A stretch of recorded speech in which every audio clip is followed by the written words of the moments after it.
What's up, kind people of YouTube? Aren't you tired of seeing me today? It's okay. We're gonna do one more. Just one more this year. And then I'm done for the year and then I'll see you tomorrow. You gotta deal with me, man. Come on, dude. If you had hit the subscribe button, I wouldn't be popping up so many times in your feed. So hit that subscribe button. Please. Okay. Thanks, I love you. Okay, so this video, as you've read the title already, it's the 10 best TV shows that I saw on streaming because we don't own a set-top box anymore. Do set-top box exist? Who knows? I don't know.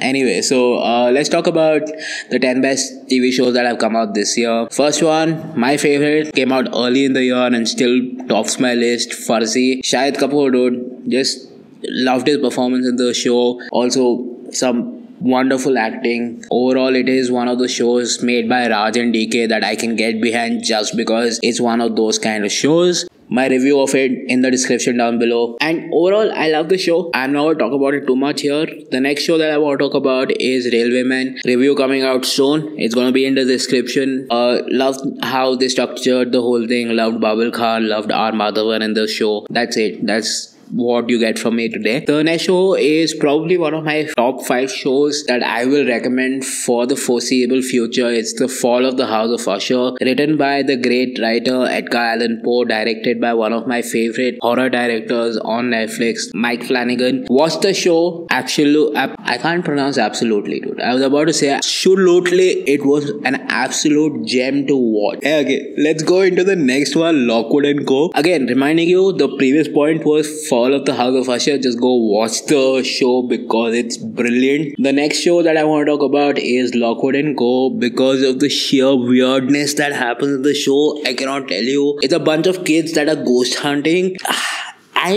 What? Why? And they have British sarcasm for some reason, and I'm like, so weird. You can't even come back at teenage kids with British sarcasm. The next show is You on Netflix. My review of it was it gave me PTSD for obvious reasons. The amount of murders that happen in You and the fact that our boy doesn't get caught. How, dude? अपन को भी बता ना, मेरे को भी जानने का है. क्या करता है भाई? क्या है ये?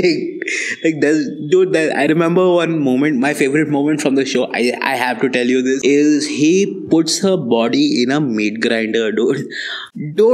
What? Why? Dude? Just for the solution of this, the next show is called The Lincoln Lawyer, and you need a lawyer after you put a body in the meat grinder. So just go to Lincoln Lawyer and he'll solve your problems, essentially. The reason why I love Lincoln Lawyer was, well, the performances in the show of how the lawyers come together to create something that's heartwarming. Never in my life did I think I'd say lawyers and heartwarming in the same sentence, but here I am saying it. Good job, everyone. My friend standing behind the camera is like, what is this, Ahmad?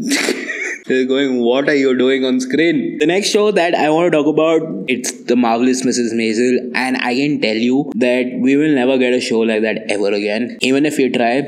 And it deeply pains me that the director and the producer of the show came out and said the reason why Marvelous Mrs Maisel did not get renewed is because other shows took the budget of the show. I'm not gonna name the shows, but you know exactly the 2 shows that I'm talking about. Those high fantasy dramas that are based on books that are essentially taking $180 million to make, which nobody is watching. Those 2 shows. The next show that I want to talk about is Trent. Absolutely love the show.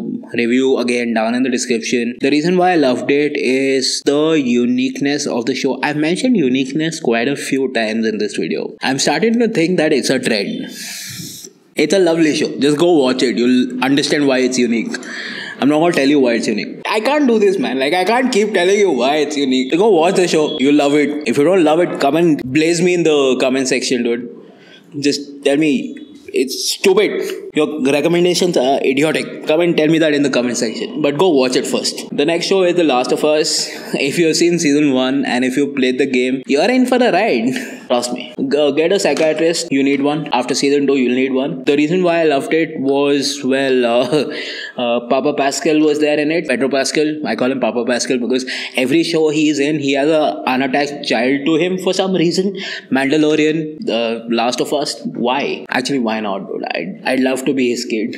at some point. Okay, and the last one is Only Murders in the Building because, well, Selena Gomez was in it. You had Steve Martin and Martin Short. Wonderful performances by the three of them. And I've heard a fourth season is coming. I know exactly why. And I'm hyped up for it regardless of whether a fourth season comes or not. Love the performance. Love the season 3. And that's about it. That's this video. Peace. And I will see you in the next one really soon.